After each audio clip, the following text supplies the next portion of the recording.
मंडळी जय जय रघुवीर एका गोष्टीला अतिशय आनंदाने आपल्या माझे वडील कायम इथे डबल्यावर असायचे जेव्हा केळकर बुवा इथे कीर्तनाला 50 वर्षापूर्वीचं सांगतो. 50 वर्षापूर्वी जेव्हा नारायण बुवा केळकर, रामबुवा केळकर सुपूंच्या माशाचे लोक तबला शिकलेले होते, त्यामुळे ते साथीला असायचे. असो कोमल परंपरा आहे. एक आनंदाची गोष्ट म्हणजे माझे बंधू माधव नानर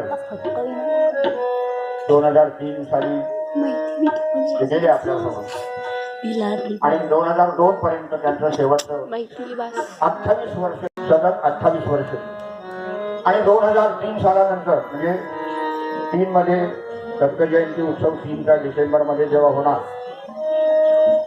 तेव्हा मला म्हणजे कमळाकर काका शेंडेकर म्हणजे बाई आणि माझा भाऊ त्यावेळेला आजारी असायचा. विषय म्हणजे फक्त जन्माचं आख्यान आहे तेवढं जरी व्यवस्थित सांगितलं तरी चालेल, पण उभा राहा नाही तुझ्या कीर्तनात तबला पेटी काही वाजलं तरी चालेल. गायन म्हणाले मी जास्त त्याला महत्व देत नाही, कारण इथे आता तर 2000 घराण्यानं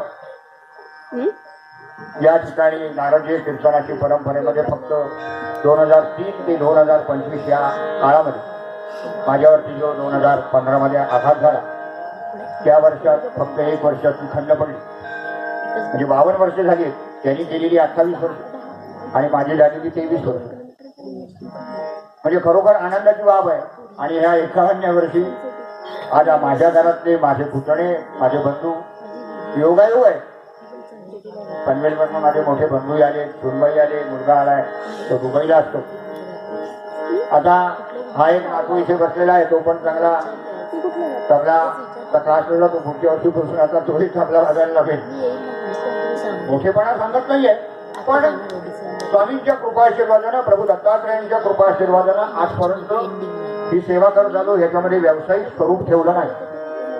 म्हणजे कोणी उद्या सांगितलं माझ्याकडे कीर्तनाला या तुमची बिलाची तिथीचं तर तसा मी जात नाही. फक्त या ठिकाणी आणि माझ्या पाठीमागं गणेश मंदिर आहे, त्या गणपतीच्या मंदिरात हे स्थानिक जन्मोत्सव आहे. आणि गेले 25 वर्ष काठारवाडीत राम जन्मोत्सवाच्या नंतर हनुमान जयंती एवढीच कीर्तन करतो, बाकी कुठे कीर्तन करत नाही. व्यावसायिक स्वरूप त्याला ठेवलेलं नाही.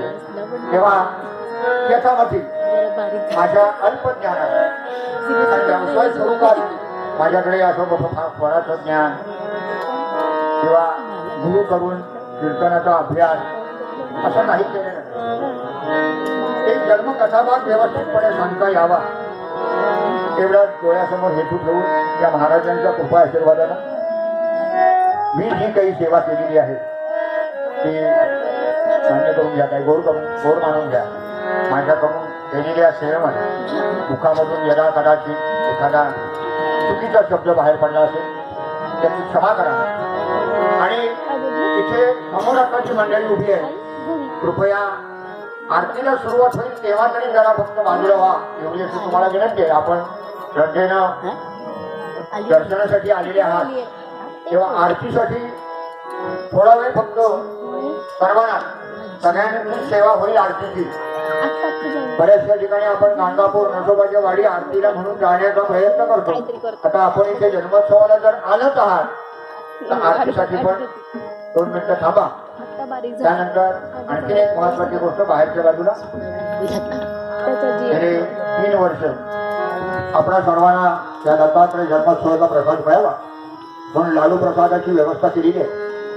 कुठल्याही देणगीदाराचं नाव मी इथे सांगणार नाहीये आणि मोठेपणा काही पेक्षा करायचं आणि अनाउन्समेंट करून करत नाहीये.